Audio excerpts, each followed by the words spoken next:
Hello, welcome back to the channel. Today we're checking out D'Angelico.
So today we're checking out my D'Angelico Premier DC Mini, so double cup mini.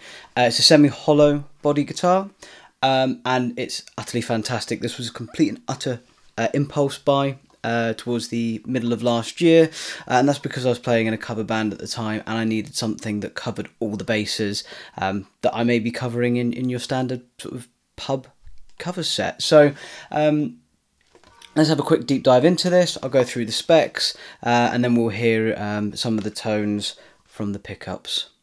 So what we're going to very quickly do is just go through the specs of this guitar, the current price in the UK as of today, and then what we'll do is we'll hear some of the tones, and then I'll just go over some final thoughts that I've got.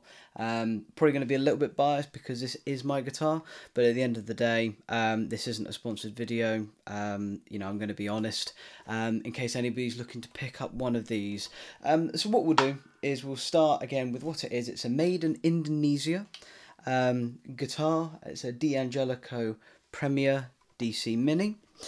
In the champagne white finish, which you're probably not going to pick up at the moment. I'll try and get some close-up shots, but it's a fantastic finish, and what I didn't know is it's actually sparkly when you get really close. As I said earlier, this is the 2022 spec, so let's start up and move down. So it's mother of pearl inlays.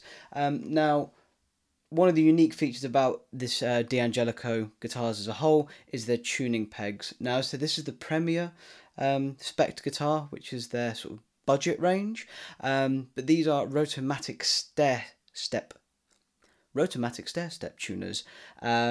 If you get the higher level guitars, I think they go up to Grovers and locking Grovers. Not an expensive upgrade if I wanted to do that, but these are their own brand or third party from somewhere. So moving down to the neck, it's maple neck with an Ovancle. I hope I'm Ovancle wood. Don't know if I'm pronouncing that right. I hadn't heard it before. But that's the fingerboard. Really comfortable. We've got a 3-ply binding on the neck, and then they're medium vintage nickel silver frets, 25-inch scale length with a 14-inch radius, and then 22 frets, which is always nice. The neck is a nice C-shaped profile, which for me personally is my more favoured neck profile. So it's nice and really slim. I've got small hands, so it works really well. And then it's a set joint through neck at the back here. So moving down to the body, obviously it's a semi-hollow guitar, but there is a centre block running down here. Then you've got a laminated spruce top, back and middle, with a 5-ply binding around the edge, and then you've got black speed knobs down here. These feel really comfortable on this guitar. I had them on my Les Paul, but I did actually swap them out for the Witch Hat as my other guitarists that I now have. And the pickups, these are the interesting bits. These are the Seymour Duncan designed HB102 or 102 in the neck, and then the HB101B in the bridge. I believe these are one of the big differences between the new and the old spec. But yeah, these are the Seymour Duncan designed. I think the higher, not budget range, actually you got Seymour Duncans, I want to say they're the 59s in there. So again, that's one of the other differences between the budget model and the XL, and I can't remember the other one off the top of my head. Probably should have written it down. But yeah, that's the guitar. The neck's really comfortable. It's a gloss finish, which I'm slowly hoping that I'll, it might start to come away, but probably won't. It'll just become less sticky, although this one was never really sticky. But yeah, other than that, it's completely stock, and it's utterly a great guitar, to be honest. I've not had it, say, a huge amount of time, and it is already showing the signs that it's one of my guitars. There are dings and all sorts around it. The guitar came just with a gig bag, slightly more robust than perhaps a Fender gig bag, but it is still a gig bag, and so one day if I do ever get back to gigging this regularly, I would look to get one of the hard shell cases. Not overly easy to source in the UK, but yeah, it's a great guitar, 3-way toggle switch, but let's get into hearing some of the tones.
So now you've heard what this guitar sounds like. I know it's not going to be great over YouTube, but you can see that, it cleans up really nicely. The amp I was using today was the Victory The Jack. I was playing it on the Crunch channel, so it's not the clean channel, but it's not the overdrive one. And then I was just rolling back on the volume just to clean up a little bit. That's not really how I ran it. I ran it edge of breakup and then just smashed the pedal into the front of the amp to get my overdriven sounds. But I just tried to give you a little bit of a flavour of what this guitar can do. It's a really versatile guitar. Used to do, classic rock. We used to do a bit of funk, a bit of punk. And this guitar, depending on the pickup selection and, actually utilising the knobs, those controls, actually this did everything that I could have wanted within that sort of covers set. So it really was a great guitar. It still is a great guitar. I don't play with that band anymore. Now, final thoughts on the guitar. I say I've had this a few months now, so I've had it long enough to work out its little quirks and bits and pieces. So I say I bought this because it kind of covered all of the required tones, and I used it in pretty much every covers gig up until and that was gigging 4, 5, 6, 7 times a month, sometimes three gigs in a single weekend. So it got a lot of work very quickly. Now, one of the issues I did have is this particular knob here. I believe it's something to do to try and protect the finish, but the nut under here, just pull that off there. This wasn't done up very tightly, so what was happening is as I was turning, riding the volume knob throughout the set, it was going too far and actually causing some sort of crackly issues. So that was something that I had to get replaced. I'm guessing it's just a cheap Indonesian part or Chinese part or wherever it's from, and it just wasn't quite cutting the mustard. So that was really fun to get changed. Going through the sound holes and bits and pieces. I'm sure there are worse guitars to have electronic issues with, but personally these are a real issue. If you have any issues in here, as with all of the semi-hollows, getting to them, it's a real pain in the you-know-where. The other thing that I would probably say about this guitar is the tuning pegs. They did have the tendency to slip, and I would say that's just down to them being the budget components that are used on these lines of guitars. Saying that, once it was in tune and the strings had a little bit of use and bits and pieces, it kind of stabilised, but I did find myself tuning every 3 or 4 songs. The way that it's being used now is much more of a studio tool, and actually in that instance there's no point replacing these, in my opinion.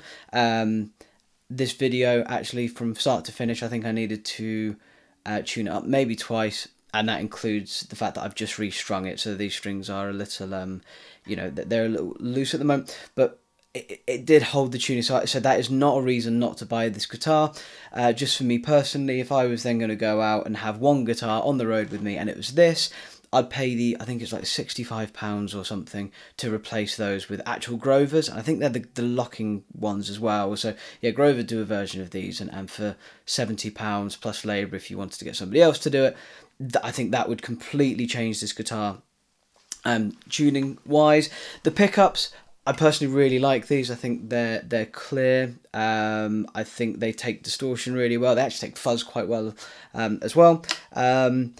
I wouldn't necessarily go and get these changed out immediately. I don't feel like there's any need to. If I was, would I go up to the Seymour Duncan 59s? I don't know. That would be the obvious choice. They obviously feel that as it goes up, those pickups suit this guitar. But I'm not going to talk about pickups in this. I'd say I don't think I would look to replace these. If you wanted to, though, to bring it up to that higher spec without paying out for the whole guitar, because I think that gets towards £1,700-1,800, January 2024, then again, you could change these out for £300. So say for 350 quid, you change these out, another 70 quid, you change these out. If you can do it yourself, fantastic. If you can't, you get somebody to do it. For £450, you're pulling this guitar from, I think at the moment in the UK it's 449, so it's coming up to £1,000 guitar, basically the same spec as their highest range, and you've got a great guitar. But that's needless to say that they're minimal changes, and if I'm being brutally honest, this is just a fantastic guitar. So this isn't a sponsored video. This is just a guitar that I bought blind, didn't try it in a shop, and it's not going anywhere. This is truly fantastic. If this ever went anywhere and I sold this, that's only because I've found a higher quality semi-hollow body that I actually love more than this. And I've played some very expensive ones recently, 5.5, 4.5, 3.5 grand, and I didn't take any of them home. This one was still at home. This started an itch that I thought I needed to scratch, and it turned out that I'd already scratched it by getting this.